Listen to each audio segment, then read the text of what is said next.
right here. We're at Primm Outlets. They changed the name about a few years ago. This was a very popular outlet spot back in the day. You can see all the empty signs. I remember a lot of times coming here in the early 2000s, all these great, amazing deals. And look, this has perhaps been among the hardest hit in the state with this so-called pandemic or plandemic, whatever you want to call. Now you look around, the parking is empty. The palm trees are sort of just dying right here. It kind of reminds me of that water park by Yermo. This used to be a Denny's that got replaced by a Mexican food spot.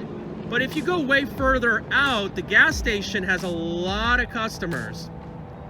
So let's just take a look at what's inside.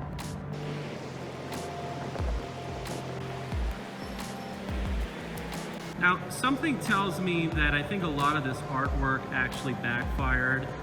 This is not something I would imagine that people would want to look into. I mean, they're trying to make this like a museum or something. However, the really sad part about this, notice that this is all vacant. Look at this right here. Vacancy. Vacancy. I could remember as probably throughout my teenage and even young adult life that all this was relatively fully occupied. And it was just bustling. Think about that. Now they're all vacant. Now, I think the best years this outlet mall had, I think, was 1998, because that's when it opened. And it was towards 2007 and 8. Because remember, in late 2000s, there was a really horrible economic downturn. I really would see more as a recession, more like a depression. A lot of the stores just closed. However, it sort of did recover, and then we started to see this place really decelerate into the later part of the decade. And I think that the last few years was becoming the end days.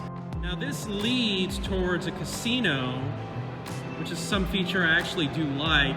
You can see these Queen Anne, Second Empire, Victorian era style buildings, and it takes you to a casino, but there's barely anybody here. I mean, who could afford it with this economy?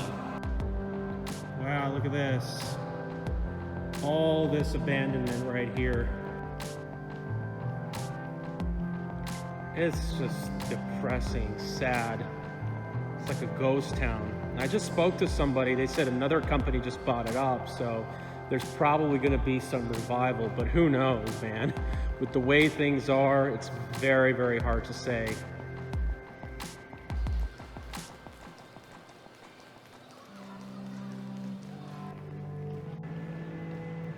Yeah, on this side of the mall, it's kind of like a oval shaped. It's literally barely any stores. So on the side where you'll find by the parking lot, this is all gone right here. Wow. Amazing. Depressing. I don't think a lot of these artwork and exhibits and artifacts are really helping. Now, if you go like a block south or so, you're in California. Just imagine if it was there. Look at this, the gateway to the dream. What dream? Of emptiness? Unbelievable. They could really redesign this place, in my opinion, because a lot of these remodels don't work. So there's still Bath and Body Works. There's some stores remaining. There's barely anybody in there. There's Polo Ralph Lauren. Again, this is one of the most popular outlet stores. There's Levi's. And they still have some vending machines and a few other things. Look at this. Saint Thrift. I wonder what this used to be. And then look, you have a Michael Kors store. So you got some upscale activity. Vegas gift shop, some kiosks. And they got some 90s music. Maybe bring back the good old times.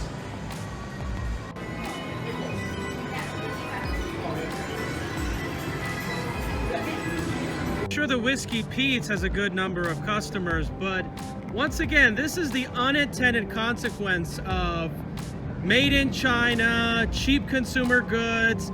And who knows what's gonna happen. Maybe in 20 years, my investments will improve and I'll buy up these properties, put some new master plans or nearby, and then maybe they could open some stores again. But you let me know what you think. All right, here is the true Nevada economy, the result of all these lockdowns. This is the Buffalo Bills, and there's nobody here. This is a mountain. It had some kind of like waterfall. It had a roller coaster ride. It had this log cabin, kind of mountainette. So we're right now on the other side of the Primm Outlets, so Primm and Las Vegas Boulevard, and they plant all these trees. Now I don't know if they're watering them still. It looks like they still are, but I don't know if it's worth it in this water situation we're in. But I just feel really sorry for all the workers. And in fact, there are people who live here. There's apartments across the street. Now, one place that's shockingly busy is this Chevron gas station that's got like 32 pumps. And guess how much they're spending? $6.29 per unleaded. And this is on a Friday afternoon. Now, think about it. In Las Vegas proper, you can find unleaded for less than $5 a gallon. Wow, what a shocker. It's cheaper in the city, folks. Don't bother. So apparently Primm is not alone. This is the Barstow Outlets. I believe it opened in the late 80s. And it just had few remaining stores like not too long ago, but they just closed them. This was bustling in the 1990s until the early 2000s. And then I think the one we just saw in Primm and Ontario Mills and a few others took business away. It really started to go downhill in the period after 9/11. And I have a lot of memories here in the 90s. You had buses of people bringing in, but apparently we can't even go in, and I think this is scheduled for demolition. I just got the word, and they're doing some construction in front, that they're gonna be renovating, demolishing, doing something to this place, so we'll have to see. Now keep in mind that there's a lot of activity across the street. This is the actual outlets at Barstow.